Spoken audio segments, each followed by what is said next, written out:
Cancer cachexia is a multifactorial syndrome that occurs in cancer patients and is characterized by muscle and fat loss. Even though cachexia might not seem to be the most damaging consequence of cancer, it occurs frequently. It is associated with decreased survival and can have a big impact on quality of life. It is therefore something that requires attention. The tumor is the underlying cause for cachexia. You could say that the tumor is a supervillain with a lot of evil sidekicks, like TNF-alpha, IL-6, NMF-SEC and PTHR.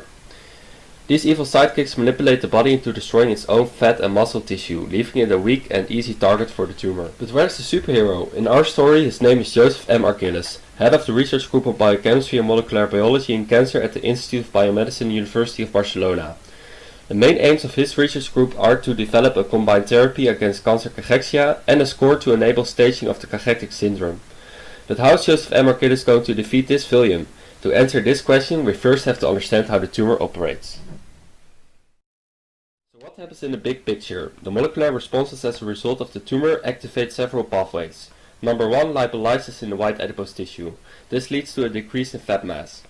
Number 2, browning of the white adipose tissue. This leads to an increased energy expenditure and consequently a decrease in muscle mass. Number 3, muscle atrophy. This also leads to a decrease in muscle mass. Let's first take a look at white adipose tissue. In white adipose tissue, lipolysis occurs. Lipolysis is breakdown of triacylglycerol first into diacylglycerol and then into monoacylglycerol, until it's broken down into only glycerol and free fatty acids. Cancer affects different stages of the lipolysis process via cytokines and changes to the endocrine system.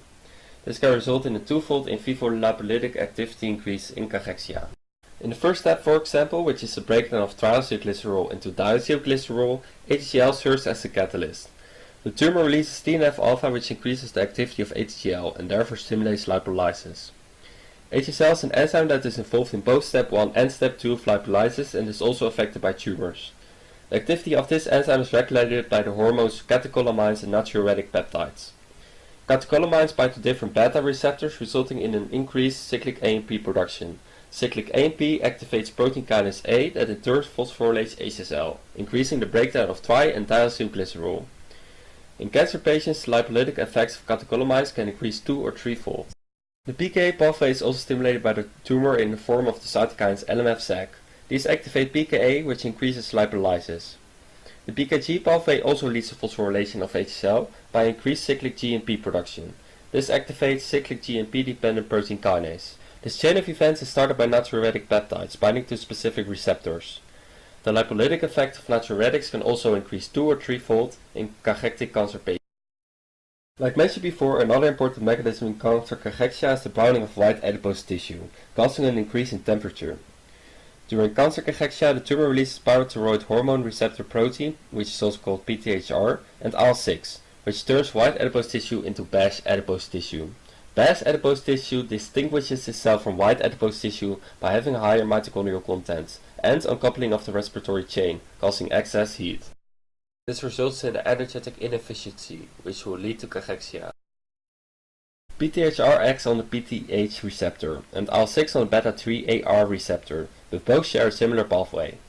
After receptor binding, cyclic AMP will increase, which triggers pKa. pKa, like mentioned before, induces lipolysis via HCl, but also activates p38, MAPK and CRAB. In turn, PRMD16, FGF21 and PPARs are activated. PRMD16 binds to chromatin with brown adipose tissue selective genes, such as UCP1 and PGC1-alpha, which will lead to gene transcription. PGC1-alpha increases mitochondrial number via biogenesis, and UCP1 increases mitochondrial activity by uncoupling of the respiratory chain, hence the name uncoupling protein 1.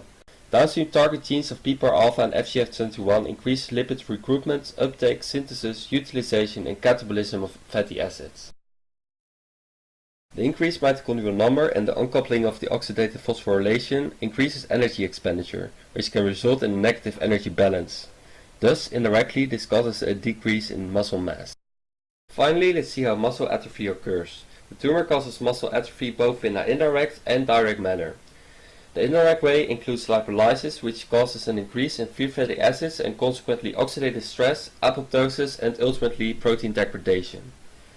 The direct way is upregulation of the PTHR pathway. This leads to upregulation of muscle atrophy related genes, which are MIRV1, atrogin1 and myostatin. In this picture it is explained how these genes are involved in muscle atrophy. Myostatin is a ligand which binds to activating type 2 receptor. This results in activation of SMAD2 and SMAD3. Consequently, SMAD2 and SMAD3 induce transcription of muscle atrophy-related genes, among others MIRV1 and atrogin1. Both genes code for E3 ubiquitin ligases that are important regulators of the ubiquitin-mediated protein degradation in skeletal muscle. Increased expression leads to an increased amount of muscle atrophy and ultimately muscle wasting. So now that we understand the mechanisms, we can get back to our storyline. Unfortunately, it doesn't have a happy ending yet. There are some promising new heroes that may make a difference in defeating the tumor. We've seen that activation of certain pathways induce unfavorable changes with regard to muscle mass. Future pharmacological interventions could target part of these pathways in order to deactivate them. Brown adipose tissue is a hot topic, and much of its molecular functioning has yet to be discovered. So far, researchers have been able to activate brown adipose tissue mice by administering beta-3-AR agonists. Alternatively, beta-3-AR antagonists might inactivate brown adipose tissue. Future studies could administer beta-3-AR antagonists to mouse models of cancer cachexia. On the topic of lipolysis, HSL and ATGL inhibition could make a difference. In a study by Doss et al. It was found that ATGL and HSL deficient mice were amongst others protected against increased white adipose tissue lipolysis and muscle degradation, although HSL deficient mice to a lesser degree. This shows a lot of promise for future treatment of cachexia, and one day superheroes like Joseph will find a way to treat patients for cachexia, but until that day they will keep fighting for a brighter future.